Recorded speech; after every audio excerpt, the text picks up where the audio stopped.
This video is just going to be about information that anybody would want to know about what's the process of getting a hair transplant, how much it costs.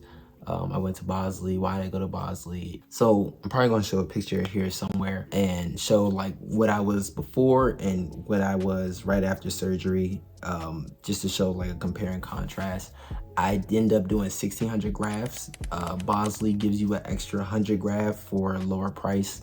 Each graft, this is in Atlanta, so I think every Bosley is different, maybe, like they have different depending on your area. So Atlanta is fake central. You have plastic surgery everywhere you go. So in the terms of like Arkansas, if they have one there in Arkansas or something, it might be a little less money in Arkansas than it is in Atlanta, just because it's just more people going to the one in Atlanta than the one in Arkansas. So I got 1,600 grafts plus an extra 100 that they took from the back of my head. The process was really easy. It was painless. I didn't really feel anything. The surgeons were very kind, very nice. I didn't have any problem. In and out, it took 8 hours. It was easy. Once I got home, it was just another day, really. You know, I didn't really feel too much pain.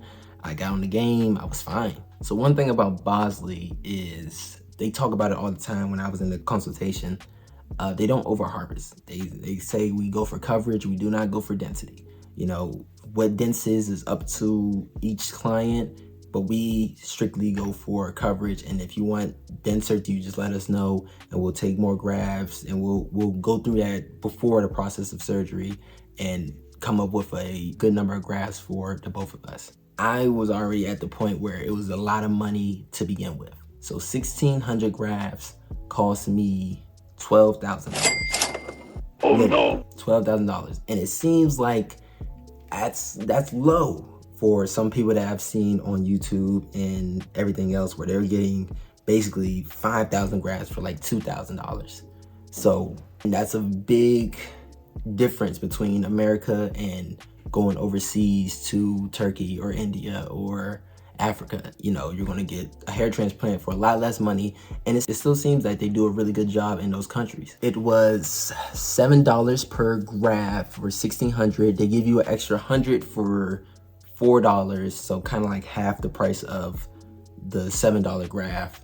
And whatever they don't use, whatever grafts how many grafts they take out and they set at a certain amount of grafts, they'll refund you how many grafts they didn't use. This is the photo that I got from the consultation. It shows where they want to place the grafts, how many, the number, where I fall on the scale, Norwood 4, 5, and then 6. It shows you all of them. This was pretty good to let me know exactly what I needed to know before I even got into the surgery room. So originally the price was $1,500. If you can see here, it was $1,500 and I was doing 1,600 grafts. I got it down to $12,195. Due to the discounts they were having for the month and discounts that I got with my consultant. So why did I choose Bosley and not go to Turkey, India, Africa? I'm not too big on going to foreign countries, especially by myself. You hear horror stories about, you know, people going to certain countries and they coming up missing and things happen and they can't get home, and it's just a lot of things that I was just like, I don't really want to take all those risks, even though it's going to cost me a lot less. I have the money to pay for the Bosley. So I'm like, yes, you'll be paying $10,000 less dollars. That's huge and massive. But it was just more of the security of just being in America. I went to the clinic. Clinic was 15 minutes down the street. I came back home and enjoyed the rest of my day. And I stayed home. I didn't move for a whole 2 weeks and have to worry about a plane. I didn't have to worry about flight, hotel costs. I just didn't want to go through all the hassle of that stuff. And is that worth extra $10,000? No, it's not. But it's just what I wanted to do.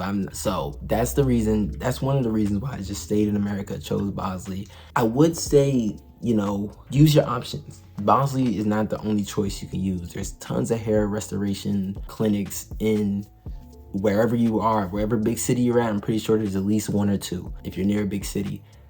the one I was going to do in Maryland, he was going to charge me up to like 10,000, and that was just like, he didn't even want to do it. He was just trying to take me away from that option because I was 23 years old. So it might even be more now going to him, but it's going to be costly in America. That's just what it is. But definitely express your options. See if there's one that's cheaper, that gets really good results.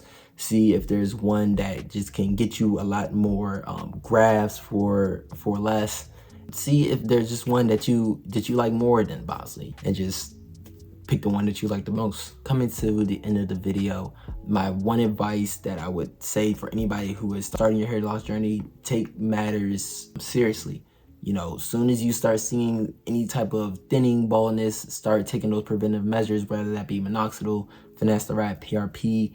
Start doing the things, start doing your research to see what you can do to lessen the blow when it starts really coming out and you're starting to bald a lot more. For the people who can just rock a baldy, shout out to you guys. I cut my hair off bald sometimes. It just didn't work for me. I didn't like how it looked. I can do the baldy and maybe get away with it for a couple years. I needed my hair and I wanted to do more haircut. I was tired of just doing the low cut. I was tired of just doing the mini fro. I want to get more hair, you know, I just want to have more hair. So I might even be doing another transplant later on in the future. We'll see when it comes to that. Whatever happens.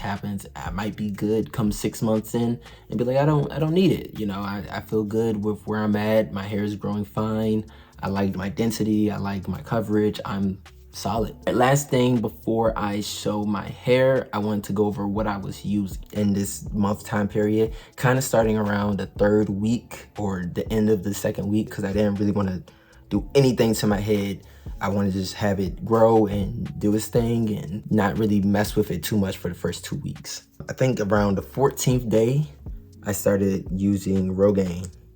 This is Minoxidil. This is Minoxidil. It's 5%. It's a topical solution. You can also get a pill. I'm going to a consultation tomorrow to see if I can get on the pill, because the topical solution, I tend to forget a lot. You know, I haven't been forgetting as much now because I just got a hair transplant for $12,000, so I'm not going to forget. But if I can have something where I'm already taking Finasteride and I'm taking the Minoxidil pill, I can just take those together. That would be perfect for me. Wow. From day 1 until now, literally it's been a whole year, I've been taking Finasteride, 1 milligram.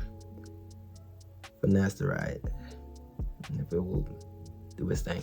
Yeah, Finasteride. This is the DHT blocker that you need. This is going to help your hair from getting hit by DHT, them waves of DHT to knock your hair out. They do come with side effects. Everybody's side effects are going to be different. You might be like me and not have many side effects at all. You might be somebody that has all kinds of side effects. And what you can do with that is, depending on where you get it from, you can kind of talk to your doctor about cutting the milligrams, like maybe doing a 0.5 or 0.75, just to get like a good balance of where the side effects aren't too strong and you can still get those results. So from the 4th day time frame, the 4th day after my surgery, I started washing my hair with the shampoo that Bosley gave me. You get that. This is the shampoo that Bosley gave me. I still use this shampoo. I'm just going to use it until it runs out. It actually works really well. It's a conditioning shampoo.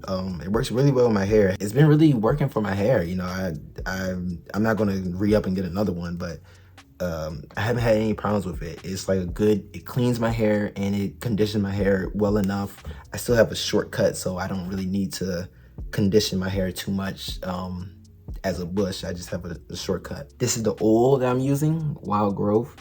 Now, oil is different for every hair type. You really want to know about your hair type and your hair porosity. For instance, like the hair chart from 1 to 4, that's like a good general basis of where you can place yourself. But you really want to know about your hair porosity, and that's just how well your hair can absorb moisture. So for someone that is like African American, we need oil in our hair. Our hair has a lot of protein, but we don't have oily scalps. Our scalps get dry easily. So we need to put oil in our hair. And this is just helping me out with that. It's a mixture of a lot of different oils. You shake it up and it's just a whole bunch of oils together. It's a good blend to get your hair to grow and to just have oil in your scalp so your hair can just grow healthily. And then here is the moisturizer that I'm using. I've been using this for a while, got it from my mom. It's just a good moisturizer. It's like, it's not a conditioner, like a moisturizing conditioner. It's just something that I have short hair again, so I don't have to really worry about moisturizing my hair too much. I don't have to worry about that too much because it's short hair. It's not growing, it's not dry, it's not brittle. It's short hair that's right on my scalp. I don't really have to worry about it too much. Here is the reveal. I hope you are ready for nothing. As you can see, my hair looks terrible. If you can see, it's thinning from here to here. But all this hair didn't used to be this thick here. It always looked bad, you know. And as you see, it's a huge circle. And even this is darkened up a lot more from the past. My head is still very tender, especially like the back area itches a lot. But this is my hair. This is my 1 month. I want to say it looks a lot better than it did when I normally get a 1 all the way around or a 0 all the way around. It looks a lot better than when I normally would, but it's still growing. I'm in this shedding period of my hair growth, so I'm shedding a lot. All the hairs that are there, the hairs that they pick out from the back are placed in here, and those hairs are dead. They're not going to grow anymore. So the new hairs are pushing those hairs out, and I'm shedding. I'm seeing a lot of sheddage. Last thing I wanted to talk about was protection. Make sure you protect your hair. I wear a bonnet. This is a do-rag. I don't really wear this. I just wore it for this video because I really don't want compression. I really just want my hair to grow out. So I wear the bonnet instead to grow it out, to just so my hair doesn't, you know, fall out while I'm sleeping. I do this a lot when I sleep. So, you know, if I'm wearing cotton or if I'm just in a t-shirt, then my skin is rubbing against my hair and that can pull my hairs out. And make sure you get a silk pillowcase. Get you a silk pillowcase. Do not use a cotton pillowcase. It will snag your hair out. Use a silk pillowcase so your hair can just glide. Your hair just glides on it when you sleep in. So when you're tossing and turning, nothing is snagging. Nothing is snagging from the back of your head or for however you sleep. You want to make sure that you protect your hair at all costs. You don't want your hair to fall out, and cotton pillowcases will do that. And just wearing protection for your head in general is good when you sleep, because you toss and turn, you can't really control what you do when you sleep. All right, that was it for this video. Thank you so much for watching. I'm going to have another video next month going over my 2 month and seeing what my hair looks like then. Again, this is what my head is. Thank you for watching. Peace.